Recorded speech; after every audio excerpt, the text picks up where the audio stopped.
Welcome to మన news వార్తలు చదువుతుంది మీ మాధురి. జాజిరెడ్డిగూడెం గ్రామంలోని శ్రీ యోగానంద లక్ష్మీ నరసింహస్వామి దేవాలయంలో ఈ రోజు ధనుర్మాస ఉత్సవాల్లో భాగంగా గోదాదేవి కళ్యాణ మహోత్సవానికి తుంగతుర్తి శాసనసభ్యులు గౌరవనీయులు మందుల సామేలు ఆదేశానుసారం జిల్లా కాంగ్రెస్ పార్టీ సీనియర్ నాయకులు గుడిపల్లి సోమిరెడ్డి సులోచన గారు, జాజిరెడ్డిగూడెం మండల పార్టీ ఉపాధ్యక్షులు దాసరి సోమయ్య గారు పట్టు వస్త్రాలు ప్రభుత్వం తరపున సమర్పించడం జరిగింది. ఈ కార్యక్రమంలో సూర్యాపేట జిల్లా కాంగ్రెస్ పార్టీ నాయకులు గుడిపల్లి మధుకర్ రెడ్డి, సూర్యాపేట జిల్లా యూత్ కాంగ్రెస్ ఉపాధ్యక్షులు Velpula Ramesh, Thirumalagiri market committee director Tatipamula Jalandhar, Jajireddygudem గ్రామ పంచాయతీ 11వ వార్డు మెంబర్ కోటమర్తి సుజాత వీరయ్య, జాజిరెడ్డిగూడెం మండల కాంగ్రెస్ పార్టీ నాయకులు నర్సింగ వెంకటేశ్వర్లు, గౌడ్ గొల్లబోయిన అక్కులు, జాజిరెడ్డిగూడెం యూత్ ఉపాధ్యక్షులు మాదగాని విక్రమ్, కొమ్ము విజయ్ కుమార్, షిగా వెంకన్న, నిమ్మల పాపయ్య, బట్ట మేకల రామల్లు, రింగు సత్యం, కోటమూర్తి వెంకన్న, నిమ్మల నిరంజన్ సైదులు, కిరణ్ షిగా, శ్రీకాంత్ షిగా, రవికుమార్, నిమ్మల హరికృష్ణ, కుంభం నగేష్, అల్వాల రమేష్, తాటికొండ రవి, బాల్నే ఉదయ్, కోటమూర్తి శ్రీకాంత్, కుంభం వీరయ్య, రింగు శివ, చిన్నపోయిన పరమేష్, నిమ్మల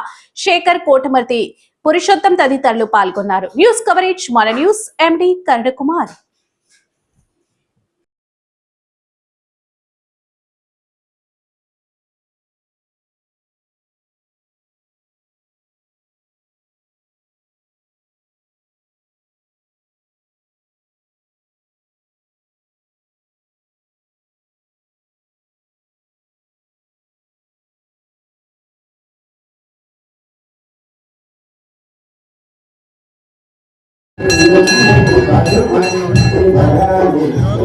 గోదాదేవి కళ్యాణం సందర్భంగా జాజిరెడ్డిగూడెం గ్రామాన్ని గత సంవత్సరంలో ఎమ్మెల్యే మందుల సామేలు గారు స్వయంగా రావడం జరిగింది. ఈసారి కొన్ని అనివార్య కారణాల వల్ల వారు రాలేకపోయినారు. కావున వారి తరఫున దేవుడికి పట్టు వస్త్రాలు పంపించడం జరిగింది. అవి అయ్యగారికి సమర్పించడం జరిగింది. ప్రతి సంవత్సరం ఇలాగే ఎమ్మెల్యే గారు పంపిస్తా అని చెప్పి మాటిచ్చారు. అదేవిధంగా ఈ 2వ సంవత్సరం ప్రతిసారి కూడా ఈ ఆనవాయితీ తెలియజేసుకుంటున్నాము. చాలా సంతోషంగా ఉంది ఇక్కడికి రావడం. అందరికీ సంక్రాంతి శుభాకాంక్షలు. ధన్యవాదాలు.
Namaha